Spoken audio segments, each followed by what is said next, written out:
ओम नमो भगवते वासुदेवाय। जय श्री हरि विष्णु। आज हम इस वीडियो में पुरुषोत्तम मास महात्म कथा अध्याय 10 का श्रवण करेंगे।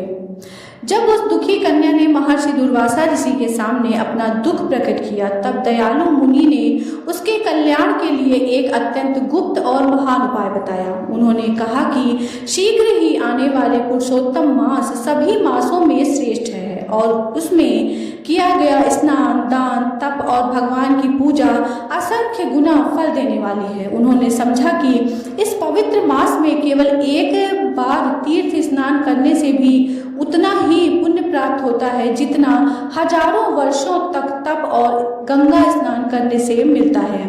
वह मास स्वयं भगवान श्री कृष्ण का अत्यंत प्रिय मास है और इसमें की गई भक्ति से मनुष्य की सभी मनोकामनाएं पूरी होती हैं। दुर्वासा ऋषि ने अपने जीवन का एक प्रसंग भी बताया कि किस प्रकार उन्होंने क्रोध में राजा अम्बरीश को नष्ट करने का प्रयास किया था, लेकिन भगवान के सुदर्शन चक्र ने स्वयं संकट में पड़ गए सुदर्शन चक्र से स्वयं संकट में पड़ गए।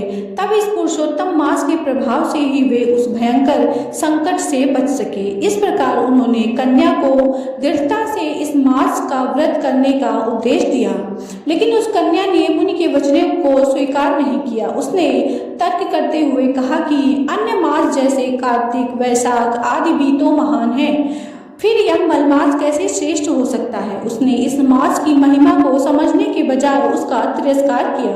यह सुनकर दुर्वासा ऋषि अत्यंत क्रोधित हुए। उनके नेत्र लाल हो उठे, परंतु करुणा के कारण उन्होंने उसे श्राप नहीं दिया। उन्होंने सोचा कि यह कन्या अज्ञानवश ऐसा कह रही है और अभी इसके पास सही समझ नहीं है, इसलिए उन्होंने केवल इतना ही कहा, पुरुषोत्तम मास का अनादर करने का फल उसे अवश्य भोगना पड़ेगा, चाहे इस जन्म में या अगले जन्म में। इसके बाद दुर्वासा ऋषि वहां से चले गए। उनके जाने के बाद कन्या का तेज और सौभाग्य क्षीण होने लगा। तब उसे अपने निर्णय पर विचार आया, लेकिन अब वह अलग मार्ग चुन चुकी थी। अंततः उसने निश्चय किया कि वह भगवान शिव की कठोर तपस्या करेगी, क्योंकि उसे लगा कि वही उसके दुखों का निवारण कर सकते हैं। इस प्रकार वह पुरुषोत्तम मास की महिमा को त्याग कर अपने ही मार्ग पर चल पड़ी।